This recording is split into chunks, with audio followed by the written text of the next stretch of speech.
Hey, I'm Dean and this is Legacy Voyage. In Season 1, I'm documenting my journey to earning my first 100K net worth as a full-time college student. Join me as I share some of the lessons I learned along the way. I think I might have found the secret hack to winning the game. And when I say winning the game, all that means is to end the game. And I think I found it. It ties back to this thing called dopamine. And dopamine is really important because it's that chemical that lights up our brain and tells us to keep doing that thing over and over and over again. For example, if you have, let's say, food, for me, cookies. When I have a cookie, dopamine hits my brain and it lights up like fireworks. Tells me, okay, Dean, that cookie means a lot of dopamine. Just keep having cookies. And in the same way, it kind of works for me with something like philosophy or business, where it lights up my brain and it tells me putting out that piece of content, getting in that work, watching that podcast, reading that book, making a new insight. All these things light up my brain. The fireworks goes off and it says, keep on doing that because of those dopamines. And so understanding that more clearly, I think allows us to hack our brains. It's like biohacking, being able to do certain things in certain ways to make our brain work for us instead of against us. So I'm listening to this podcast, Andrew Huberman, big Stanford professor, huge audience, neuroscientist. The man knows his stuff. And he did this deep dive into dopamine. And he's talking about dopamine. He's talking about how we can use it to get through procrastination or times of low motivation. And he's talking about this thing going into bunch of detail. And then he says there's this one thing called the holy grail of motivation. And if you can get your hands on this type of motivation, there's nothing in the world that's stopping you from doing what you want to do. And that's when my ears kind of perked up. I'm like, well, what is it? I gotta know what this is. Because I'm trying to use this to go out and win the game, to go out and do cool things. So he keeps on explaining, talking more and more about it. And then he says, this is what other people refer as the one thing or the inner chi or the secret weapon. He's using all these big words, hyping this thing up, this holy grail of motivation. And I'm over here just dying to know what it is. And then he says, this is intrinsic motivation. Motivation that doesn't come from the outside, but it comes from you, comes from within. Now, let me paint this into perspective. Let's say I want to run a marathon. That's the game. The game is the marathon. The end goal of the game is to complete a marathon, run those 26 or whatever miles. So that could be my motivation. I'd be, man, if I can just get those 26 miles, that's all I need. That's all I'm going to be motivated about. Or you can take it even further saying, you know what? My motivation isn't actually completing the marathon. My motivation is just being healthy or just having good cardio. But even then, that's not intrinsic motivation. Intrinsic motivation with a marathon would be, I want to go and run because I love running. It completely disconnects the outcomes from your motivation. Or even if you can't complete the marathon, then it doesn't matter. And it makes that end goal of completing the marathon that much easier. Because if you wake up every morning and you have that intrinsic motivation, motivation that comes from within to go out and go for a run, then there's nothing stopping you. And that's the value of intrinsic motivation. That's the type of motivation where you enjoy playing the game. Not because of some end goal of the game of making money or getting all the approval from everyone. Playing the game because you love it, because you enjoy playing it. And that's where I think the real power is. And that's what intrinsic motivation really is. It's when you enjoy playing the game. Like the game of business, it's not all dandelions and rainbows. It's not all butterflies, like going to all these big events and making all the big social media posts. The real game of business happens when it's you at the laptop, grinding, sending messages, and doing the little things that need to be done because the game needs playing. And if you're not going to play it, someone else will. Just wanted to share that insight because I thought it was really, really powerful. A bit of a life update.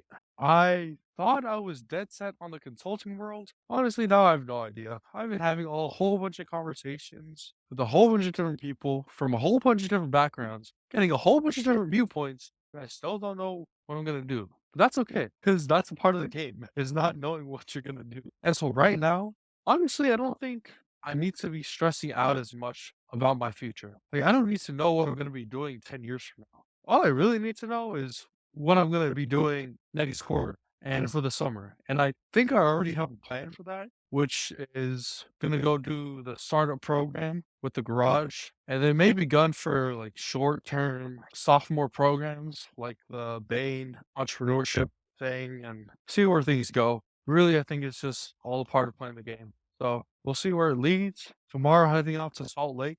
Should be a good time. I was thinking of doing like a Nesian news post about the whole BYU luau. Maybe I will. We'll see. 'Cause the other thing on my mind is maybe pivoting with Nesian news instead of having it like a podcast style. Do it more like a blog and be like the one-stop shop for anything related to Islander news. This is like global news and pop culture in America and really everything. So that's one idea that's kind of boiling in the back of my mind. I think right now for the next couple weeks, we'll just focus on the podcast, focus on getting cool people on, building up that audience. And then once we get that on autopilot to where we're just churning out episodes day in, day out, then we'll start building up the blog and setting up those systems in place. But yeah, for the in terms of my actual priorities in life, let's start with the first one. Number one is health. Mental health, really good actually. I think I'm in a really good place right now where I'm not calling myself a failure, but it's recognizing that my systems are failing me, which gets on to the second part of my health, which is my physical health.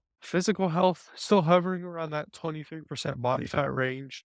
Wasn't able to go to the gym today. That's okay. I think now I'm going to be able to do more of those high intensity workouts. At least I'm not sore from rugby, so that'll probably help more. But really, the 80-20 of health is like getting your protein and calories in. So that's one of the systems that I'm trying to think through is what would be the best way to restrain myself with eating. One thing I'm kind of working with is called like the hunger fullness scale, where basically before you eat a meal or before you eat anything, you ask yourself, well, am I even hungry? You try to rate how hungry you are, try to say like, well, why are you eating in the first place? Because a lot of the times, especially for me, I'm not eating because I'm actually hungry. I'm eating because I'm stressed or social pressure or all the other things that go into it. So I'm trying to test that as an alternative to tracking every single calorie. That's pretty chill. In terms of relationship, number one, of course, is family. Family life is as good as it can be, honestly. Calling the fam every day, or at least trying to. With romantic relationships, I think one of the most important questions in life is who you're going to end up with. For me, I've just started playing the dating game. Hopefully, the end goal of that would be like marriage, and then the infinite game of actually enjoying the marriage. So just started that game. We'll see where that takes me. And then with friends, I mean, honestly, I don't have probably any like I would say any. I'd say I have like single digits. You can probably count it on one hand how many real friends I have. Like people who we both actually care about each other.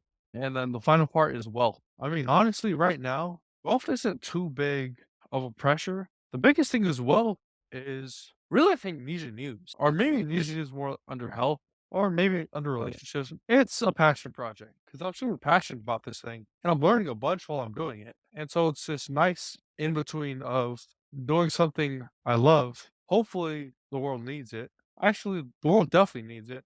Hopefully, I can make money from it, and I think I'm pretty good at it. So we'll see if those four things can align properly and see where it takes me. But I like that structure a lot. I'll do that for now on with the life updates. Give a brief rundown of where I'm at with my three priorities in life and try to share the real insights into my journey. Because I'm gonna be looking back at this being like, oh dang, can't believe I was in that state of mind. I was thinking about those things as a sophomore in college. That's was wild. Even right now, thinking back to when I first started doing these last year, that's wild. I think it's been a full year. But as is life, it's all a part of the game.